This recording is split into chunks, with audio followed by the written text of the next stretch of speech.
जोंनि बे फैयै 64थि बर' थुनलाइ आफादनि बोसोरारि जथुम्मानि बे जोबथा बुब्लियाव हारिमु मोनाबिलि बेखेवनाय हाबाफारियाव नुजाथिनो हानाय जों बयनिबो सिबिजाथाव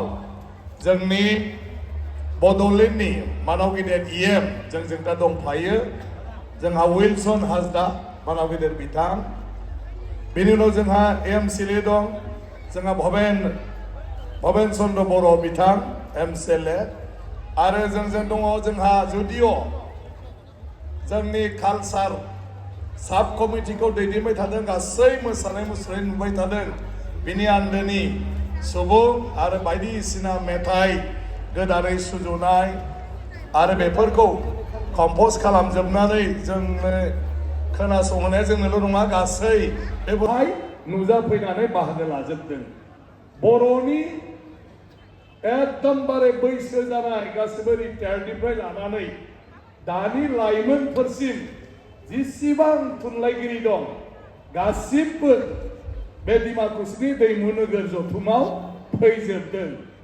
बेजों समान मालाबाबो थुनलाइगिरिया ज' जाफेराखैमोननो मालाबाबो जोंनि बर' माने इन्टेलेक्सुवेलफ्रा ज' जाफेराखैमोननो जोंना IAS अफिसार IPS अफिसार रिटायार्ड जानाय जोंनि आगुनि गभर्नर रन्जित शेखर मोसाहारि बिथांमोनहाबो बेवहाय बयबो फैजोबदों गासिबो आरो जोङो जाय मानसिफ्रा बर' राव रायलायो खिन्थु बर' नङा आरो बर' बिजाब फरायो मिडियाम फरायदों आरो खायफाया बर'नि फोरोंगिरि जादों बिथांमोनखौ हांख्राय हरजोबदोंमोन गिबि खेब बे डिमाकुसि दैमु नोगोरनि बर' थुनलाइ आफादनि जथुमाव बेबायदि जोंनि गिदिर बर' नङै बर'नि राव थुनलाइखौ सिबिग्रा सुबुंफ्रा नुजाफैदों जों गोबाङानो मोनथिया बर'नि बर' बिफाननि इउनिभारसिटियाव फोरोंग्रा एसिस्टेन्ट प्रफेसार दं गुवाहाटी इउनिभारसिटियाव आरो क'क्राझारनि इउनिभारसिटियाव बेनो गिबि बर' साबजेक्टनि फोरोंगिरि बियो सोर इस्माइल हुसेन जोंनि बर' फोरोंग्रायानो इस्माइल हुसेनसो जेसेबां जोंहा क'क्राझाराव फरायनानै बर' साबजेक्टआव MA पास जाबाय आरो दा गुवाहाटी इउनिभारसिटियाव जागासिनो दं इस्माइल हुसेना फोरोंनाय गासिबो आरो बेबायदि सुबुंखौ डिमाकुसिनि बे जथुमाव हांख्राय हरनानै बिथांनि गोसोनि मोन्दांथिखौ जों बेवहाय बेखेवनो खाबु होदों बिथांखौ जों सन्मान होदों बेखौ बयबो होनदों जे दिनै बेबायदि हाबाफारिया बेयावसो जाफेरदों बे जायगायाव बिनि अनगाबो जोंहा माखासे दं फोरोंगिरि मा उपाध्यायमोन अदालगुरिनि बिथाङाबो फैदों बिथाङा गुबुन रावनि बिजाबफोरखौ बर' रावआवबो राव सोलायबावो आरो उदालगुरिनिफ्रायनो सासे गरखा बेंगालराव प्रफेसार जानानै दङ मोनसे इउनिभारसिटियाव बेबो फुरा बर' रायलायो बिथाङाबो फैदों जोंहा गोबां बर' गोरोंथ' दंखाजोबो नाथाय बेबायदि माखासे सुबुंफोरखौ हांख्राय हरनानै दाख्लै बिथांमोनहा बर' राव थुनलाइखौ माबायदि नुदों आरो बिसोरनि मोन्दांथिया मा आरो बर' राव थुनलाइनि आंखाला मा आरो बेयाव जों माबायदि हाबाफारि लाबावोब्ला मालायफ्राबो बर' रावखौ गोरलैयै बुजिनो हायो रायलायनो हायो फरायनो हायो बिनि सुबुरुनखौ दाख्लै लानाय जादों बे गिबि बेवहाय जादों बे हाबाफारिनि गेजेरजों गुबुन रावारि सुबुंफ्राबो बर' रावखौ फरायनो सोलोंनो दा एनकारेज जासिगोन आरो सासे हिनजावसा फैदोंमोन अन्जना उपाध्याय बेबो गरखा आरो आसाम आयेन आफादनि बर'नि राव सोलायगिरि बेबो सासे अन्जना उपाध्याय बियो गरखासो नेपाली रावनि मानसि किन्तु बियो बर' मिडियाम फरायदों आरो बर' मिडियाम फरायखांनानै नै दा आसाम एसेम्ब्लियाव बर' रावखौ ट्रेन्सलेट खालामग्रा दा बेफोर गासिबो सुबुंफ्रा जोंनि बेवहाय फैजोबदोंमोन आरोखि आरो गुबुन आयदाफ्रावबो जोङो सावरायदों जेसेबां बर' रावाव PhD खालामबाय रिसार्च स्कलार डक्टरेट मोनबाय आरो जायफ्रा दा डक्टरेट खालामगासिनो दं PhD खालामगासिनो दं बिसोरखौ हांख्राय हरनानै मोनसे जथुम जिरायहोदों जे बर' रावाव बिथांमोननि नोजोराव सानफ्रोमबोनि फरायनायाव मा मा आंखाल दंबावो बेबो जोबोद मोजां बेवहाय सावरायनाय जादों गारजै बर'नि इन्टेलेक्सुवेला बिथांमोना बयबो बुंदों बर' थुनलाइ आफादाव थान्दै मेलनि अनगायै आरो सेमिनार मोनफा मोननैयाव सानै साथाम आलासि लेंहरनानै बुंनायनि अनगायै रावबो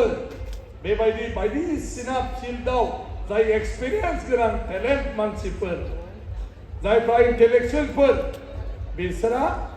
मालाबाबो बेबायदि रायलायनायनि खाबु मोनाखैमोन जेखौ डिमाकुसिनि दैमुगुरियाव बेफोरखौ खाबु मोनजोबदों आरो गासिबो बयबो गोजोनदों गतिके जोंनि थाखाय खाफाल गोनां आरो जोंनाव बांलादेशनिफ्राय दासो आं खोन्थादों 30 जन डेलिगेट फैदों बांलादेशनिफ्राय प्रफेसारबो फैदों आरो जोंहा नेपालनिफ्राय 30 जन फैदों दासो नेपालनिफ्राय सिनेमा जों नायबाय बे नेपालनि सिनेमायाव 30% बर' राव दं 70% नेपाली राव मानो होननानै बुङोब्ला बर'फ्रा एसेल' आरो बे सिनेमाखौ नायनांगौबा नेपालाव नेपालिफ्रा नायनांगौ थारमाने ओंखायनो बिसोर ओरैबायदि बुद्धि गोनां मार्केटिं गैयाब्लाथ' बोरै सोलिनो सिनेमाखौ जुदि मानसिफ्रा नाया माजों फैसा मोननो ओंखायनो बिथांमोना बे सिनेमाखौ नेपाली रावजोंनो खालामदों आरो बेवहायनो बर'नि हारिमुखौ सोदों आरो बर'नि गामियाव बर' रावनि माखासे डायलगफोरखौ बेवहाय लाखिदों आरोना बर' कालचार बर' राव नाथाय कमार्शियेल सिनेमा आरो बे खानाय गोलावा बे बर' एक्टर सुभाष मेत्से आरो जाय नेपाली फिल्मफोरनि एक्टरफोरनि गेजेराव मुंदांखा एक्टर आरो दहाया बिराद फाइट खालामनायखौ नुवाखै होनबा फाइटआथ' मोजां जादों नङा होनबा बुलायनाया मोजांथार मोजां जायाखै मावैबो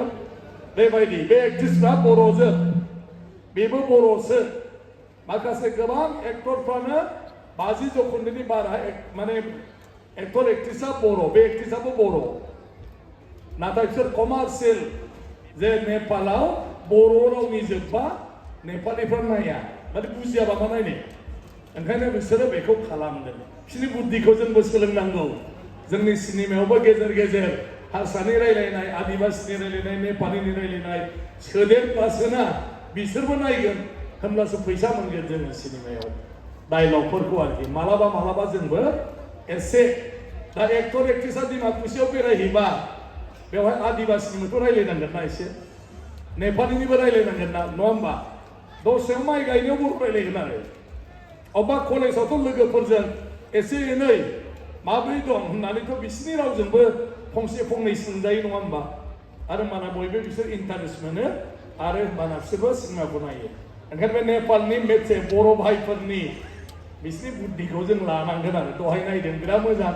बयबो मोजां मोनदों सिनेमानि माबाया खुब स्टेन्डार्ड जादों एकदमबारे नाथाय बेवहाय नेपालि 70% बर' रावा मात्र 30%ल' सोनाय जादों आरो बर'खौ दा बेबायदि जों साबायखर बावनांगोन एसेल' बर'फ्रानो बेबायदि मावदों बिनि बर'फ्रा दा बिराद मोजां खामानि मावगासिनो दं बर' आरो नेपालि डिक्सनारि नेपालिफोरखौ बोन्दों होनो बिसोरो बोन्दों नेपालिखौ आरोखि गतिके मेचे आरो बोन्दों बर' आरो बोन्दोंनि डिक्सनारि लिरदों सन्तलाल मेचे आरो बे सन्तलाल मेचेनि दारैनो जापाननि सासे जोंहा स्कलारा भाषाबिदा केरियो माने मिमासाकी इउनिभार्सिटिनि प्रफेसार बे नेपालाव बे बर'फोरनाव थानानै बे सन्तलाल मेचेजों थानानै बे डिक्सनारि लिरनायावबो बियो लोगो जाफादों आरो बर' रावखौ बियो रिसार्च खालामदों आरो रिसार्च खालामनानै बर'खौनो रोंजोबो बियो दा जापाननिया आरो बियो रिसार्च खालामनानै बर' रावखौ बेसेबांबा हाजार हाजार बोसोरनिफ्रायनो सोलिबोनाय बेखौ फोरमान दिन्थिदों 2000 बोसोरनि उनावसो गुबुन भाषाफ्रा बे जायगायाव फैदों 2000 बोसोरनि सिगां खालि बर' रावल'मोन बे ओनसोलाव बेखौ बे जापाननि बे स्कलारा गावनि जिथु रिसार्च बे रिसार्चजों दिहुननानै बुंदों बे नेपालनि दारैसो बियो जादों नेपालाव फैनानै नेपालनि बर'खौ लोगो मोननानै नेपालनि जोंहा सन्तालन मेटसे नेपालनि लेखा गोरों दा आमेरिकायाव दंहैथ'यो फैनो गोनांमोन नाथाय माबा मोनसे प्रग्रामनि थाखाय बियो फैनो हायाखैसै आरो नेपालनि प्राइम मिनिस्टार जोंहा सासे सिख्ला दंमोन रशनि मेटसे साहित्य सभायाव फैबाय थायोमोन रशनि मेटसेआ दा नेपालनि प्राइम मिनिस्टारनि सेक्रेटारि जाबाय नेपालनि प्राइम मिनिस्टारनि माथो आफाबो खबा मोजां नंगौना नङा दा नेपालाव थाङोब्ला रशनिखौ लोगो लायोबा बेवहाय नेपालनि प्राइम मिनिस्टारजों साहा कापसे लोंना फैनो हागोन बयबो मोनथिबायना बेबायदि बिसोर दा फैनाय बायदि बर' थुनलाइ आफादाव फैबाय थायो आगोलाव बर'फोर एमपि दंमोन एबाराव एमपि गैया नाथाय एमपि गैयाबालाय मा जानो एबाराव प्राइम मिनिस्टारानो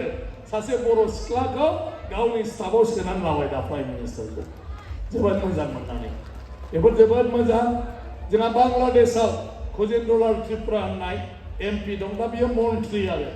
नाथाय बे दावराव दावसियाव दाख्लै शेख हासिनानि माबायाव बेबो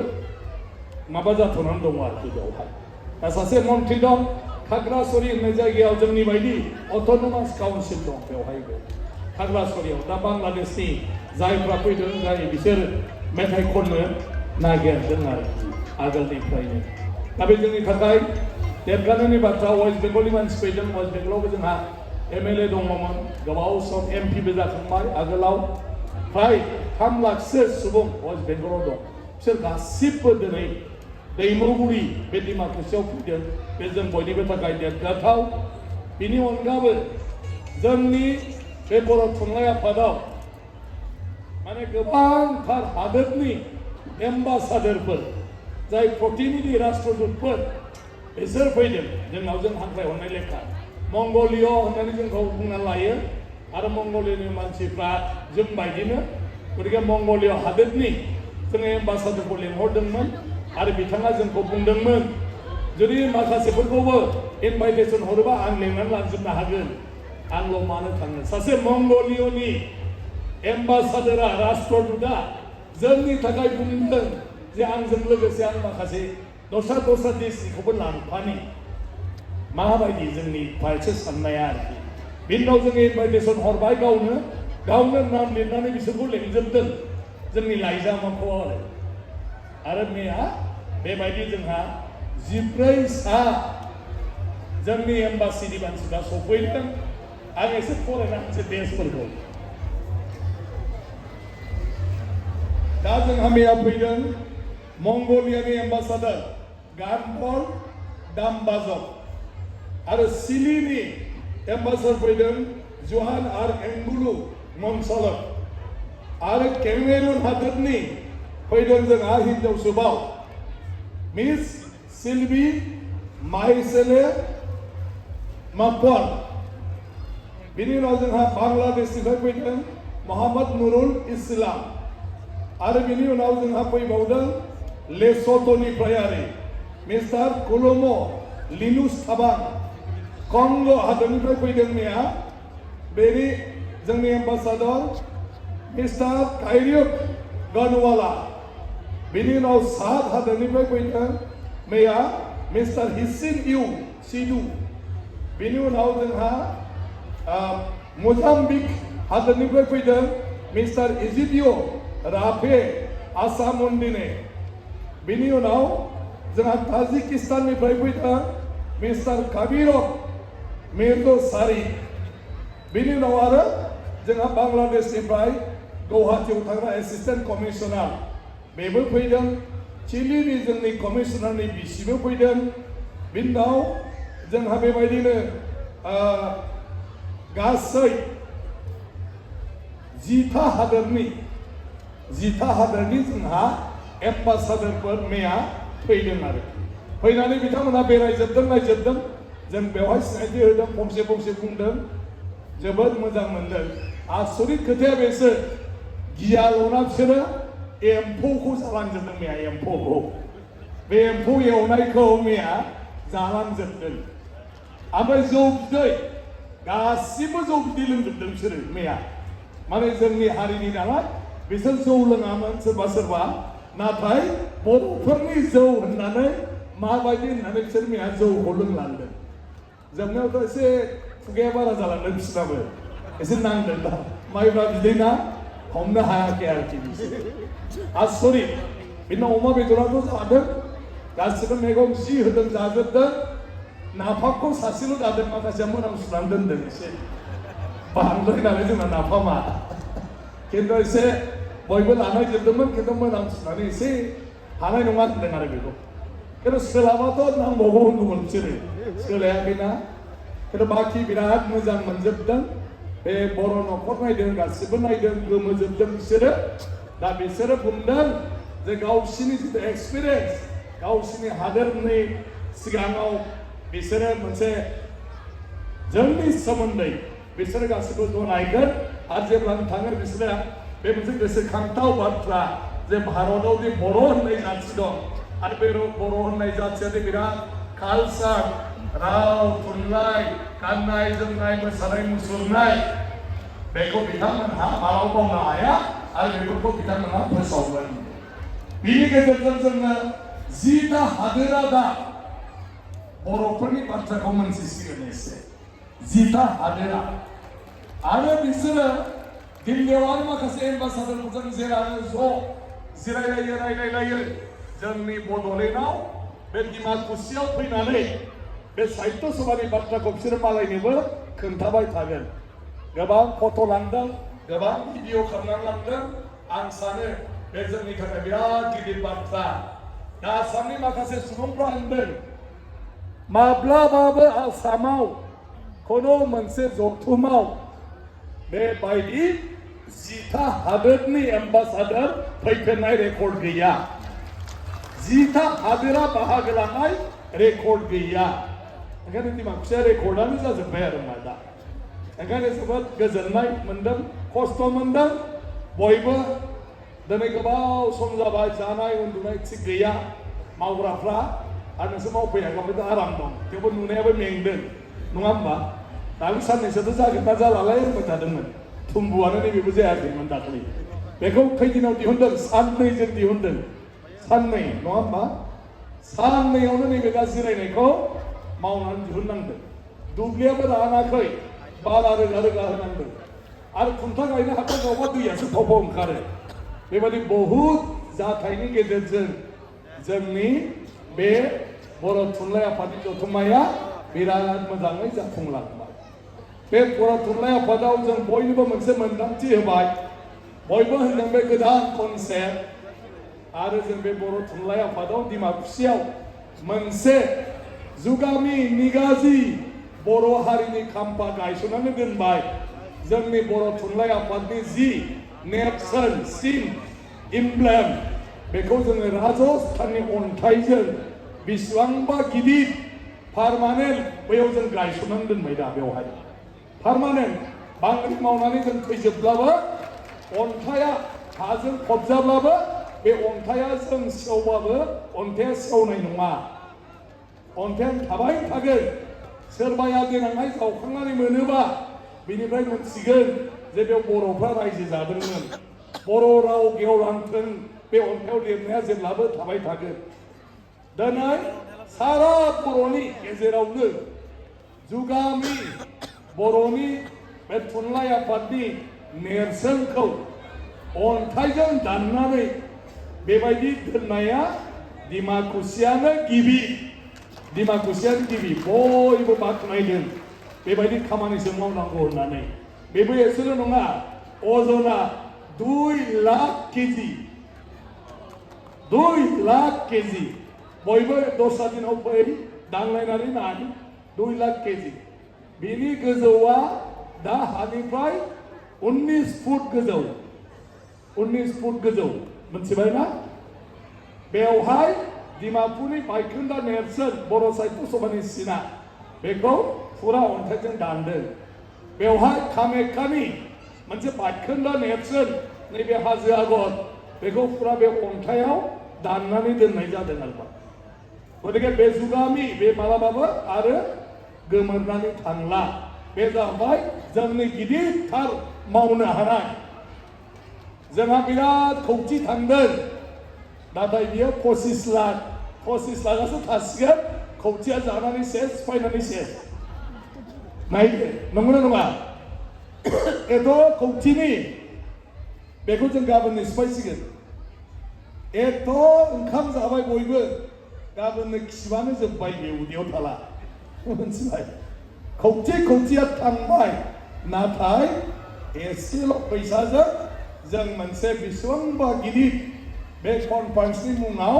जों गायसननानै दोननो हाबाय बे जोंनि थाखाय बिराद देरगानायनि बाथ्रा दा बयबो मेथाइखौ नायनो रेडि जानानै दं मोसानाय नायनो रेडि जानानै दं आं गोबाव आरो बुंनो सानला मोनसे बेल' राव थुनलाइ बे नङाब्ला जोंनि सिनायथिया जेबो गैया आरो राव थुनलाइनि गेजेरजोंसो बर' हारिया दिनै बेसिम सौफैदों थुनलाइ आफादा जोनोम जायामोनब्ला बर'फ्रा हयथ' खौसेखौनो जानानै थानो हागौना हायामोन दिनै बे थुनलाइ आफादनि डिमाकुसियाव बुहुमनि बर'फ्रा ज' जादों जोंहा मोनसे स्ल'गान दं बड'स अफ दि वर्ल्ड इउनाइट नङा होमबा बुहुमनि बर'फोर खौसे जा आरो दिनै डिमाकुसि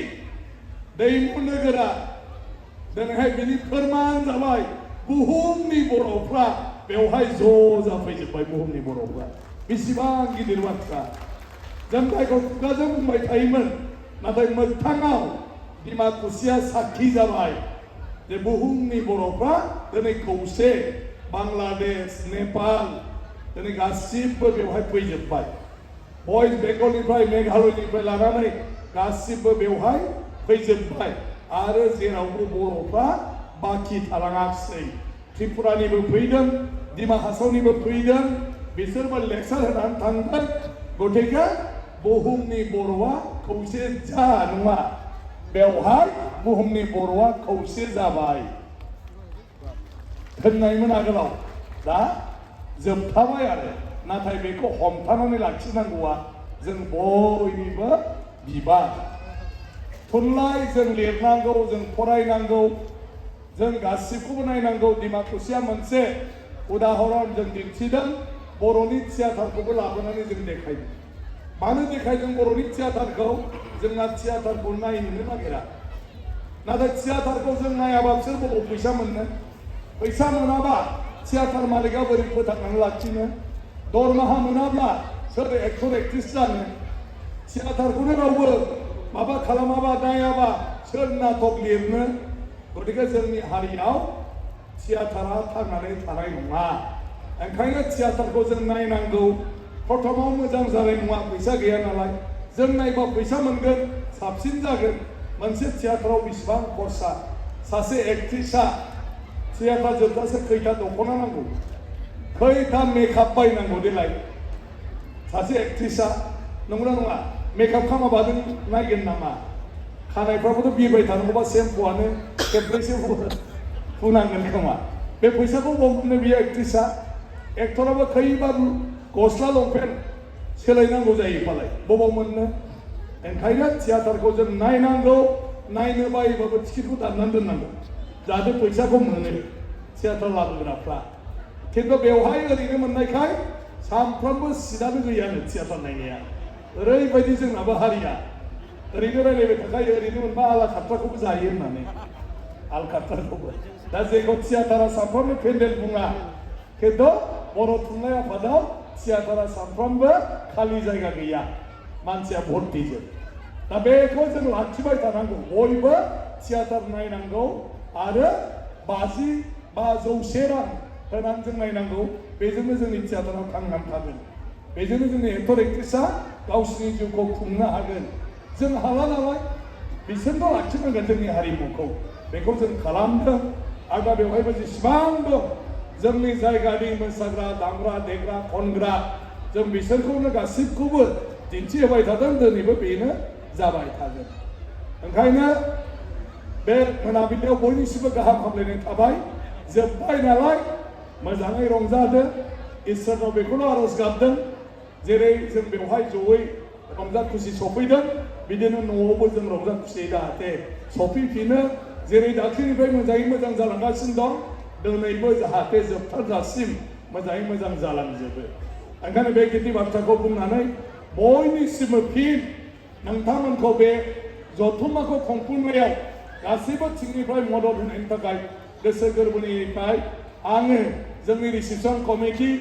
जोंनि थुनलाइ आफाद फरायसा आफाद आरो गुबुन गुबुन आफादनि जानानै आङो साबायखर बावबाय आरो इयुनाव जों बेबायदिनो खौसेनि गेजेरजों गासिबो हायै खामानिखौबाबो जों मावफुंलांनो हागोन बेखौ मिजिं थिनानै बेखिनि बाथ्राजोंनो आङो दोरैनि हारिमु मोनाबिलिखौ बेखेवनानै होबाय होननानै फोसावबाय गोजोन्थों।